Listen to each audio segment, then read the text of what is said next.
Redford metro station பக்கத்தில் ஒரு car, அந்த கார் வந்து ஹுண்டாய் i20, அந்த கார் வந்து வெடிச்சிருக்குது. மோடி வந்து அமித்ஷாட்ட ஃபோன் போட்டு விசாரிச்சுட்டு ஹாப்பி பர்த்டே பார்ட்டிக்காக அவர் வந்து பூட்டானுக்கு வந்து ஃப்ளைட் வந்து ஏறி போயிட்டார். அப்போ கரெக்டாக வந்து பீகார் தேர்தல் சமயம் தான் இந்த 12-15 மணி நேரம் ஆயிடுச்சு. இவ்வளவு மணி நேரங்கள் ஆனாலும் கூட இதுவரைக்கும் வந்து போலீஸ் வந்து அதில் வந்து என்ன மாதிரியான வெடிமருந்து வந்து பயன்படுத்தப்பட்டிருக்குது அப்படின்றத வந்து சொல்லலை. அது தாமதமாக சொன்னாலும் அரசுக்கு வந்து லாபமாக இருக்கும். அதனால் அந்த நியூஸையும் இந்த டெல்லி கார் பிளாஸ்டையும் வந்து இணைத்து தான் இன்றைக்கி தினமலர் உள்ளிட்டு மற்ற சங்கி ஊடகங்கள் வந்து செய்தி வந்து வெளியிட்டிருக்குது. பாகிஸ்தான் ஜெம் அமைப்போட தொடர்பு உண்டு அப்படின்னு, தீவிரவாத அமைப்போட தொடர்பு இருக்குதுன்னு சொல்கிறாங்க. இதில் சதி இருக்குதுன்னு சொல்கிறாங்க. டெல்லியில் வந்து இவங்க அந்த வதந்திகளை பரவ விடுகிறார்களா, உண்மை என்ன என்று தெரிந்தும் கூட அது சொல்லன்றதான் நமக்கு சந்தேகத்தை ஏற்படுத்து. தேர்தல் குண்டுவெடிப்பு அப்படின்னு நினைச்சு சொல்றதுங்கிறது அது என்னவோ பிஜேபி மேல அந்த பழியத்துக்கு போடுறது போல இருக்குது. அந்த புல்வாமா தாக்குதல் எப்படி நடந்தது 2019 எலெக்ஷனுக்கு முன்னாடி தான் நடந்தது. RSSஓ அல்லது சனாதன் சன்ஸ்தாவோ இவர்கள் நடத்திய தாக்குதல்கள் இதெல்லாம் இருக்கு இல்லையா, இதை பற்றி என்னைக்காவது வந்து பிஜேபி பேசியிருக்கா? டெல்லி போலீஸாக இருக்கட்டும், அமித்ஷாவாக இருக்கட்டும், எல்லாரும் என்ன சொல்கிறாங்கன்னா, அரண்சை நேயர்களுக்கு வணக்கம். நான் மதன் நெறிவலகன். நமது சிறப்பு விருந்தினர் தோழர் நாதன் அவர்கள். நிறைய விஷயங்கள் வாதிக்க இருக்கிறோம், அவரை வரவேற்கலாம். வணக்கம் தோழர். வணக்கம் தோழர். இப்போ டெல்லி கார் விபத்து அப்படின்னு சொல்றாங்க, கார் வெடித்தது அப்படின்னு சொல்றாங்க, தீவிரவாத சதி அப்படின்றாங்க. கிட்டத்தட்ட ஒரு 10 பேருக்கு மேல இறந்துருக்கிறாங்க. சுத்தி பல வாகனங்கள் வந்து பெரிய பாதிப்பு ஏற்படுத்தியிருக்குது. என்னதான் அது பிரச்சனை? உண்மையில குண்டு வெடிச்சிருக்குதா அல்லது கார் அந்த கேஸ் சிலிண்டர் வெடிச்சதுனால ஒரு பாதிப்பு நடந்தது என்ன அப்படின்னு சொன்னா, இது வரைக்கும் திங்கட்கிழமை நேற்று மாலை 6:52 கிட்டத்தட்ட 7 மணிக்கு ரெட்ஃபோர்ட் மெட்ரோ ஸ்டேஷன் பக்கத்தில் ஒரு கார், அந்த கார் வந்து ஹுண்டாய் i20, அந்த கார் வந்து வெடிச்சிருக்குது. காருக்குள்ளே வந்து 3 பேர் இருந்ததாக ஒரு தகவல். அதில் வந்து அந்த கார் வந்து தற்போது வந்து உமர் என்பவருக்கு சொந்தம் அப்படின்னு ஒரு தகவல் வந்திருக்கு. இந்த கார் வந்து பலர்கிட்ட வந்து கைமாறி தான் இவருக்கு வந்து வந்திருக்கு. இப்போ இந்த காரில் இருந்தது உமர் தானா அப்படின்றதுனால DNA டெஸ்ட்டு செஞ்சு தான் அதை வந்து கண்டுபிடிக்க முடியும் அப்படின்னு வந்து சொல்லியிருக்காங்க. மற்றபடி இது வரைக்கும் இப்போ வந்து 12 மணி நேரத்துக்கு மேலேயே ஆயிடுச்சு, 12-15 மணி நேரம் ஆயிடுச்சு. இவ்வளவு மணி நேரங்கள் ஆனாலும் கூட இதுவரைக்கும் வந்து போலீஸ் வந்து அதில் வந்து என்ன மாதிரியான வெடிமருந்து வந்து பயன்படுத்தப்பட்டிருக்குது அப்படின்றத வந்து சொல்லலை. இல்லை, அதுக்கு ஒரு டைம் எடுக்கும் தானே. அப்படி எடுக்காது அப்படின்னா வெடிமருந்து நிபுணர்கள் வந்து சொல்கிறாங்க.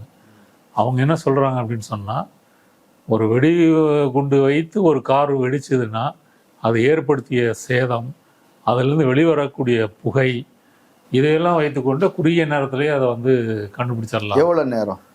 ஒரு மணி நேரம் 2 மணி நேரத்திலே கண்டுபிடிச்சிட முடியும். வெடி விபத்தா அப்படின்றத வந்து கண்டுபிடிச்சு என்ன அப்படின்றது சொல்லிடலாம். ஆமாம். RDXா அல்லது டெல்லியை பொறுத்த வரைக்கும் வந்து CNG கார்கள் தான் அதிகம். ஒருவேளை அந்த CNG டேங்க் வெடிச்சிருந்து தான் இது நடந்தது அப்படின்னு சொன்னால் அதையும் உடனடியாக கண்டுபிடிச்சு சொல்லலாம். ஏன் அப்போ இவ்வளவு தாமதம்? அதாவது டெல்லி போலீஸாக இருக்கட்டும், அமித்ஷாவாக இருக்கட்டும், எல்லாரும் என்ன சொல்கிறாங்கன்னா, எல்லா பாசிபிள் கோணங்கள்லேருந்து இதை நாங்கள் வந்து ஆய்வு செய்கிறோம். இப்போ NSG வந்திருக்கிறாங்க, NIA வந்திருக்கிறாங்க, காவல்துறை விசாரிக்குது, எல்லா அமைப்பும் அங்கே இந்த விசாரணை நடத்திட்டு இருக்கிறாங்க. அப்படின்னும் போது என்ன தகவல்? அப்படி இருக்கும்போது இவ்வளவு நேரம் வந்து ஏன் அந்த காரணங்கள் வரல அப்படின்றது வந்து விசித்திரமாக இருக்குது. நீங்கள் சொல்கிற NSG தான் வந்து அந்த வெடிகுண்டை கண்டுபிடிக்கிறதுல எக்ஸ்பர்ட்டு. அவங்க அதுக்கே ட்ரெயின் ஆனவங்க.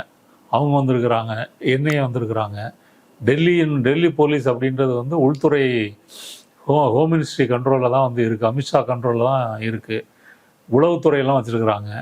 இவ்வளவும் இருந்தும் எப்படி வந்து பஹல்காம் தாக்குதலில் வந்து உளவுத்துறை தோல்வியடைந்ததோ அதுவும் இங்கே வந்து தோல்வியடைஞ்சதான்னு ஒரு கேள்வி இருக்குது. ஒரு கால் இது வந்து பயங்கரவாத குண்டுவெடிப்பாக இருந்தால் அப்படின்னு இது வரைக்கும் வந்து போலீஸ் வந்து சொல்லலை. இப்போ இதே நேரத்தில் வந்து பீகார் தேர்தல் வந்து நடக்குது. அது சாயங்காலம் தான் முடியும். மோடி வந்து அமித்ஷாட்ட ஃபோன் போட்டு விசாரிச்சுட்டு ஹாப்பி பர்த்டே பார்ட்டிக்காக அவர் வந்து பூட்டானுக்கு வந்து ஃப்ளைட் வந்து ஏறி போயிட்டார். அப்போ கரெக்டாக வந்து பீகார் தேர்தல் சமயம் தான் இந்த கார் வெடிப்பு வந்து நடந்திருக்குது. இந்த கார் வெடிப்பு குறித்த உண்மைகளை வந்து போலீஸ் இதுவரைக்கும் முழுமையாக சொல்லாமல், மாறாக சங்கி ஊடகங்கள் எல்லாம் வந்து இது பல விஷயங்களோட இணைச்சு சொல்கிறாங்க. இல்லை, அதனால தான் குழப்பமா இருக்குது. ஆளாளுக்கு ஒரு கதையை சொல்கிறாங்க. இப்போ வண்டியுடைய ஓனர் ஒரு இஸ்லாமியர், அதை வாங்கினவர் ஒரு இஸ்லாமியர், ஓட்டிட்டு வந்தது ஒரு இஸ்லாமியர், இவ்வளோதான் தகவல்களை வந்து சொல்கிறாங்க. மீதி எல்லாமே வந்து பாகிஸ்தான் ஜெம் அமைப்போட தொடர்பு உண்டு அப்படின்னு, தீவிரவாத அமைப்போட தொடர்பு இருக்குதுன்னு சொல்கிறாங்க. இதில் சதி இருக்குதுன்னு சொல்கிறாங்க. அப்போ ஆளாளுக்கு இப்படி ஒரு கதையை சொல்கிறாங்கன்னா அரசுக்கு ஒரு பொறுப்பு இருக்குல்ல, அது என்ன இதுதான் அப்படின்னு சொல்லணும்ல. அது தாமதமாக சொன்னாலும் அரசுக்கு வந்து லாபமாக இருக்கும் அப்படின்றதுக்காக அப்படி சொல்கிறாங்களா? என்ன லாபம்? என்ன லாபம் வந்து எலெக்ஷன் சாயங்காலம் தான் முடிய போகுது. 7 மணி வரைக்கும் இருக்குது. 7 மணி வரைக்கும் இருக்குது. இந்த ஆப்ல உங்க மாவட்டம், கிராமம், தாலுக் இது எல்லாத்துலயும் என்ன நடக்குதுங்கிறத நீங்க இங்க இருந்துகிட்டே தெரிஞ்சுக்கலாம். நீங்க பண்ண வேண்டிய ஒரே விஷயம், வேட்டூ நியூஸ் ஆப்பை டவுன்லோட் பண்ணுங்க. உங்களை சுத்தி என்ன நடக்குன்னு தெரிஞ்சுக்கோங்க. ஓட்டு போடலாம் முடிஞ்ச பிறகு நம்ம வந்து நாட்டு மக்களுக்கு சொல்லலாம் அப்படி நினச்சிட்டு இருக்காங்களா? இல்லை உண்மையிலேயே அவங்களால வந்து கண்டுபிடிக்க முடியலையா? உண்மையிலேயே அவங்க கண்டுபிடிக்க முடியலைன்றதை தான் நம்ப முடியலை. ஏன்னா நாட்டினுடைய அதி உயர் இராணுவ, போலீஸ், உளவுத்துறை அமைப்புகள் எல்லாமே டெல்லியில் தான் வந்து இருக்குது. இந்த கார் வந்து ஹரியானாவை சேர்ந்த ரிஜிஸ்ட்ரேஷன் நம்பர் இருக்குது. அது வந்து முதல்ல ஒரு முஸ்லீம் வாங்கி விற்றுருக்கிறாரு. இடையில இந்து பேரும் வருது. பல கைகள் மாறினதில்லை. கடைசியாக டாக்டர் உமர்னு ஒருத்தர் அவர் பேரில் தான் வந்து இருக்குது. இப்போ அவரோட உடல் சிதிலங்கள் அதில் இருக்கா அப்படின்றதான் டிஎன்ஏ டெஸ்ட்டுன்னு சொல்லியிருக்காங்க. இந்த கார் வெடித்து வந்து கிட்டத்தட்ட 13 பேர் பக்கத்தில் இருக்கக்கூடிய மக்களில் வந்து இறந்து போயிருக்காங்க. இந்த கார் வந்து கிட்டத்தட்ட அந்த பார்க்கிங் ஸ்பாட்டில் வந்து ஒரு 3-4 மணி நேரமாக வந்து இருந்திருக்கு. கார் வெடிக்கும் போது அது மூவிங்கில் இருந்திருக்கு. காருக்குள்ளே 3 பேர் இருந்ததாக வேற சொல்கிறாங்க. ஒரு கால் வந்து இது தற்கொலை தனி மனித தாக்குதலாக இருந்தால் 3 பேர் இருக்க வேண்டிய தேவை வந்து இல்லை. அப்போ ரெண்டாவது வந்து இது என்ன நோக்கம், பொதுமக்களை கொள்வது தான் இதனுடைய நோக்கமா, அதுவும் வந்து கிளியராக இல்லை. அதனால் இதில் விடை தெரியாத கேள்வி இருக்குல்ல. இல்லை, இப்போ சென்னையிலே வந்து ஒரு மாநிலத்தின் தலைநகரம், இங்கேயே சர்வேலன்ஸ் இருக்குது. ஒன்றும்ல கோயம்புத்தூரில் ஒரு பொண்ணு வந்து பாதிக்கப்பட்ட இதை வந்து அவங்க எங்கேருந்து ஆரம்பித்து எங்கே போய் நின்னாங்கங்கிற வரைக்கும் சர்வேலன்ஸ் கேமரா மூலமாக எடுத்தாச்சு. நாட்டின் தலைநகரத்தில் அது இல்லையா? இந்த கார் எங்கேருந்து எங்கெங்கெல்லாம் போச்சு வந்துச்சுங்கிறத நமக்கு தமிழ்நாடு போலீஸு நேற்று நடந்தது மறுநாள் முடிச்சிட்டாங்க. குற்றவாளிகள் எல்லாம் கைது செஞ்சுட்டா எல்லாமே தகவல் வெளியே வந்துருச்சு. இல்லைப்போ அவங்க ஏன் செய்ய முடியாது? டெல்லியில் அவங்க ஏன் செய்ய முடியலை அப்படின்றது நீங்கள் புல்வாமா தாக்குதலாக இருக்கட்டும், பெஹல்காம் தாக்குதலாக இருக்கட்டும், அதுவே அந்த கேஸே இது வரைக்கும் வந்து முடியாமல் தான், குற்றவாளிகள் யாருன்னே தெரியல. ஆமாம், முடியாமல் தான் இருக்குது. அந்த கேஸ் முடியலை. குற்றவாளிகள் இவங்களை கொண்டுட்டோன்னு சொல்லி இவங்க இடையில வந்து சொன்னாங்க. ஆனால் வழக்கு ரீதியாக அது இன்னும் முடியாமல் தான் வந்து இருக்குது. இப்போ இந்த டெல்லி தாக்குதலை பொறுத்த வரைக்கும் அந்த காரினுடைய நீங்கள் NDTV, மற்ற ரிபப்ளிக் டிவி, தினமலர் இவங்கெல்லாம் இந்த ஸ்டோரி எப்படி ப்ரெசென்ட் பண்ணுறாங்க அப்படின்னு சொன்னால், ஏற்கனவே வந்து ஹரியானா, காஷ்மீர் இங்கெல்லாம் வந்து 3000க்கும் மேற்பட்ட கிலோ வெடிமருந்தை வந்து கைப்பற்றிட்டாங்க. கைப்பற்றி அவங்கெல்லாம் யார் வச்சுருக்காங்கன்னா ஒயிட் காலர் கிரிமினல்ஸு, எல்லாம் டாக்டருக்கு படித்தவங்களாக இருக்கிறாங்க. அதனால் அந்த நியூஸையும் இந்த டெல்லி கார் பிளாஸ்டையும் வந்து இணைத்து தான் இன்றைக்கி தினமலர் உள்ளிட்டு மற்ற சங்கி ஊடகங்கள் வந்து செய்தி வந்து வெளியிட்டிருக்குது. ஓரளவு நடுநிலைமையாக இருக்கக்கூடிய ஊடகங்கள் தான் பிபிசி வந்து என்ன விடை தெரியாத கேள்விகள், இந்த காரினுடைய ஓனர் வந்து யார், என்ன வெடிமருந்து வெடிக்கப்பட்டிருக்கு அதுக்கு வந்து விடை தெரியல.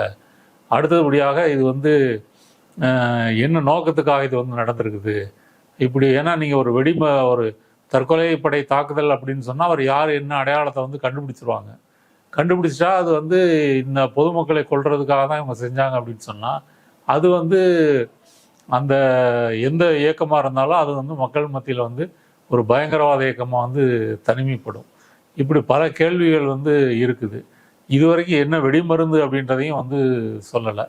அப்போ மொத்தத்தில் பார்க்கும்போது நேற்று மாலை நடந்த தாக்குதலுக்கான தெளிவான சித்திரத்தை போலீஸ் நினைத்திருந்தால் இன்னைக்கு வந்து கொடுக்க முடியும். இப்போ தான் அமித்ஷா வந்து 11 மணிக்கு வந்து அந்த ஹையர் அஃபீஷியல்ஸோட ஒரு கூட்டம் வந்து கூட்டி அது வந்து நடந்துக்கிட்டு இருக்குது.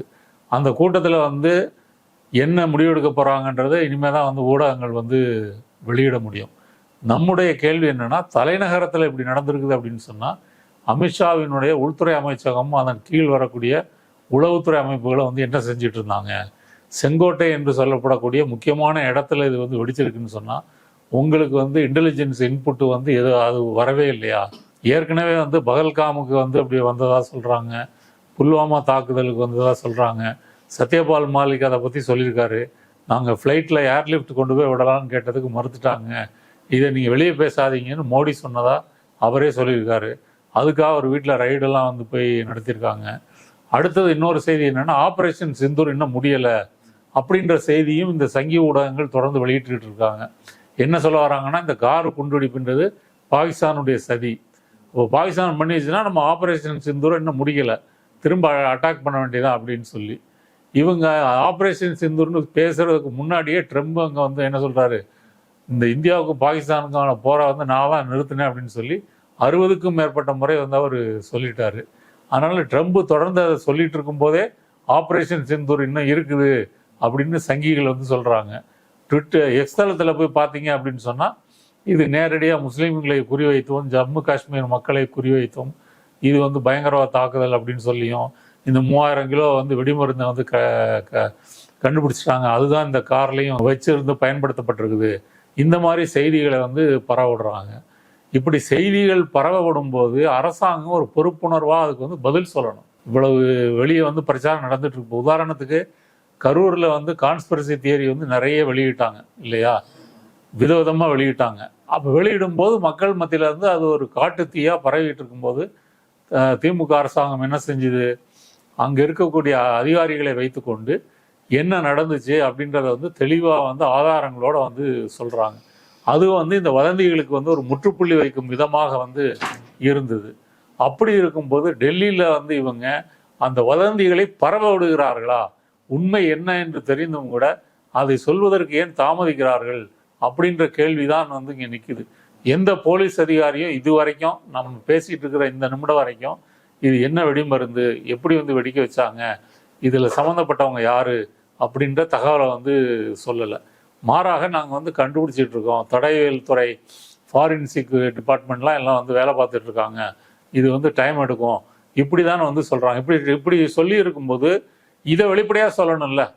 மற்ற ஊடகங்கள் நாங்கள் அதிகாரப்பூர்வமாக தகவல் சொல்வதற்கு முன்னாடி நீங்களாவே ஒரு மீடியா ட்ரையல் நடத்தி இது பயங்கரவாதம், அந்த வெடி உண்டு, இந்த வெடி மருந்து இங்கேருந்து வந்துச்சு, இவர் வந்து ஒரு முஸ்லீம் டாக்டர், இந்த மாதிரி செய்திகளை நீங்கள் வந்து பயன்படுத்த வேண்டாம், பயன்படுத்தக்கூடாது அப்படியாச்சும் சொல்லணும் இல்லையா?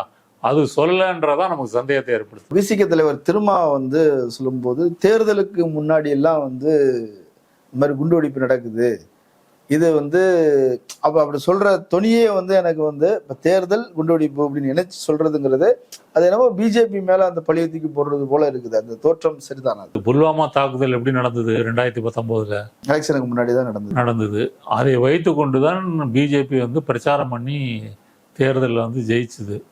அதனால இவர்கள் வந்து இந்த மாதிரி வந்து தற்செயலாகவோ அல்லது திட்டமிட்டோ நடக்கக்கூடிய பயங்கரவாத தாக்குதல்களை இவர்கள் தங்கள் அரசியல் ஆதாயங்களுக்கு பயன்படுத்திக்கிறாங்க அப்படின்றது அந்த பல வருடங்களாகவே அதற்கு வந்து நமக்கு எவிடன்ஸ் வந்து இருக்குது. இப்போ மும்பையில் நடந்த தாக்குதலின் போது மோடி வந்து குஜராத்தினுடைய முதலமைச்சராக இருக்கிறாரு. அவர் வந்து மும்பைக்கு வந்து ஊடகங்கள்ட்ட வந்து பேசி வந்து இதை கண்டித்து இதெல்லாம் வந்து பேசி அரசியல் ஆதாயத்துக்காக வந்து பேசுகிறாரு. ஆனால் வந்து அன்னைக்கு இருந்த காங்கிரஸ் அரசாங்கமோ அல்லது மன்மோகன் சிங்கோ அவங்களாம் வந்து இது மெச்சூர்டாக ஹேண்டில் பண்ணாங்க அந்த குண்டுவெடிப்பு தாக்குதலை. இதை பொறுத்த வரைக்கும் பிஜேபி பதவிக்கு வந்த பிறகு வரைக்கும் பார்த்தீங்கன்னா இந்த மாதிரி தாக்குதல்கள்லாம் அவர்கள் வந்து அரசியல் ஆதாயத்துக்கு தான் வந்து பயன்படுத்திக்கிறாங்க. இப்போ நீங்கள் ஆப்ரேஷன் சிந்தூரே எடுத்துங்க, அது பேர் வச்சதாக இருக்கட்டும் இல்லை போய் தாயிட்டு வந்ததாக இருக்கட்டும், இந்தியாவினுடைய விமானங்கள் வந்து வீழ்த்தப்பட்டதை வந்து இது வரைக்கும் ஒத்துக்கொள்ளாததாக இருக்கட்டும், ட்ரம்ப் நான் தான் இந்த போரை நிறுத்தினேன் அப்படின்னு சொன்னதை வந்து மோடி இது வரைக்கும் மறுக்காததாக இருக்கட்டும், இதையெல்லாம் பார்க்கும்போது நமக்கு சந்தேகங்கள் தான் வருது. அதனால் பலர் வந்து பீகார் தேர்தலை ஒட்டி இந்த குண்டுவெடிப்பு நடந்திருக்கிறது வந்து ஒரு சந்தேகத்தை ஏற்படுத்துகின்றது அப்படின்னு சொல்லி பல பத்திரிகையாளர்களோ நீங்கள் சொல்கிற விசிக தலைவர் தோழர் திருமா மாதிரி அவங்கெல்லாம் வந்து அப்படி தெரிவிச்சிருக்காங்க. பஹல்காம் தாக்குதல் நடந்த மறுநாள் பீகார் எலெக்ஷன் பிரச்சாரத்தை தொடங்கினார் மோடி, இது செய்தி. அதை ஒட்டி தான் ஆப்ரேஷன் சிந்தூர் எல்லாமே நடந்தது. இப்போ எலெக்ஷன் அன்னைக்கு வந்து இந்த மாதிரி ஒன்று நடக்குது அப்படின்னும் போது ஒரு சந்தேகம் வருவதுங்கிறது ரைட்டு. ஆனால் அவங்க ஆட்சியில் இருக்கிறாங்க, அவங்க தான் வந்து நாங்கள் வந்து தீவிரவாதத்துக்கு எதிரானவங்கன்னு சொல்கிறாங்க. அதையும் இதையும் எதிரெதிராக இருக்கிற விஷயத்த ஒன்னா சேர்த்து பேசுற மாதிரி இவங்களே செய்றாங்களோங்கிற மாதிரியான ஒரு தோட்டத்தை உருவாக்குது இல்ல. அப்படி கிடையாதுங்க. நீங்கள் 2024 நாடாளுமன்ற தேர்தலாக இருக்கட்டும், பீகார் தேர்தலாக இருக்கட்டும், மோடி, அமித்ஷா, யோகி ஆதித்யநாத், பிஜேபிலாம் என்ன பிரச்சாரம் பண்ணாங்க? முஸ்லீம்களை குறிவைத்து தான் பிரச்சாரம் பண்ணுறாங்க. முஸ்லீம்கள் அதிக பிள்ளை பெற்றுக் கொள்கிறார்கள், அவர்கள் தான் உங்களுடைய இடஒதுக்கீடை வந்து பிடுங்க போகிறாங்க, உங்களுடைய தாலி வீட்டில் இருக்கிற கால்நடைகள் எல்லாத்தையும் அவங்க தான் பிடுங்க போகிறாங்க, இது சொல்கிறாங்க. அடுத்தது வந்து முலாயம் சிங் ஆட்சியோ அல்லது வந்து லல்லு பிரசாத் கட்சியினுடைய ஆட்சியோ திரும்ப வந்து விட்டால் பீகாரில் வந்து ஒரு ஜங்கிள் ராஜ், காட்டாட்சி தான் வந்து நடக்கும், எல்லா ரவுடித்தனம்லாம் வந்து தலைவிரித்தாடும், இதை தானே பிரச்சாரம் பண்ணுறாங்க. அப்போ நீங்கள் பிரச்சாரம் பண்ணுறது அப்படின்றது சிறுபான்மை மக்களை, குறிப்பாக முஸ்லீம்களை குறிவைத்து பிரச்சாரம் பண்ணிட்டு இந்த மாதிரி சம்பவங்கள் நடக்கும்போது நீங்கள் வந்து வாங்குகிற காசை விட அதிகமாக கூறான்ற மாதிரி நீங்கள் அதிகமாக பேசும்போது அதோட அது வந்து ஒத்து போகிறது கரெக்டாக இருக்குல்ல. அதாவதுங்க, இப்போ வந்து இங்கே ஆர்எஸ்எஸ்ஓ அல்லது சனாதன் சன்ஸ்தாவோ இவர்கள் நடத்திய தாக்குதல்கள் இதெல்லாம் இருக்கு இல்லையா, இதுவும் வந்து பயங்கரவாத தாக்குதல் தான். இதை பற்றி என்னைக்காவது வந்து பிஜேபி பேசியிருக்கா? மாறாக அந்த கேஸெல்லாம் ஒன்றும் இல்லாமல் ஆக்கி குற்றவாளிகள் எல்லாம் விடுதலை செஞ்சுருக்காங்க. இப்படி நடந்துகிட்டு இருக்கு. அப்போ தேர்தல் பிரச்சாரத்தில் இவர்கள் முஸ்லீம்களை குறிவைத்து பேசுகிறார்கள். தேஜஸ்வி யாதவ் வந்து அவர் முதலமைச்சர் ஆனால் பீகாரில் வந்து ரவுடிகள் வந்து வருவாங்க, முஸ்லீம்களுடைய லவ் ஜிகாத்து, காட்டாட்சிகள் வந்து நடக்கும், இப்படி நீங்கள் வந்து பிரச்சாரம் பண்ணீங்க. அப்போ அதை வைத்து கொண்டு தான் இன்றைக்கி சங்கிகள் வந்து டெல்லி அந்த கார் வெடிப்பை வைத்து கொண்டு முஸ்லீம்களுக்கு எதிரான பிரச்சாரத்தை வந்து நடத்திக்கிட்டு இருக்காங்க. அதனால் தேர்தலுக்கு முன்னாடி பிஜேபி வந்து என்ன பேசிச்சோ அப்போ அந்த சமயம் தேர்தல் நடக்கிற அன்னைக்கு அவங்க பிரச்சாரம் பண்ண முடியாது. தேர்தல் நடக்கிற அன்னைக்கு இந்த சம்பவம் நடந்திருக்குது, அதை வந்து சங்கிகள் தீவிரமாக பிரச்சாரம் பண்ணுவாங்க. அப்போ இந்த புள்ளிகளை இணைத்து கொண்டால் இது யாருக்கு ஆதாயம், யார் அரசியல் பண்ணுறாங்க அப்படின்றத தெளிவாக புரிஞ்சுக்கலாம். நிறைய தகவல்கள் சொல்லியிருக்கிறீங்க. முதல் கட்டமாக சில கிடைச்ச விவரங்கள்ல இருந்து நம்ம விவாதிச்சிருக்கிறோம். தொடர்ந்து அப்டேட் என்னங்கிறத பார்க்கலாம். கலந்து கொண்டு கருத்துக்களை பகிர்ந்தமைக்கு நன்றி. நன்றி. நேரிலே மற்றொரு விருந்தினோடு மீண்டும் சந்திக்கலாம். நன்றி.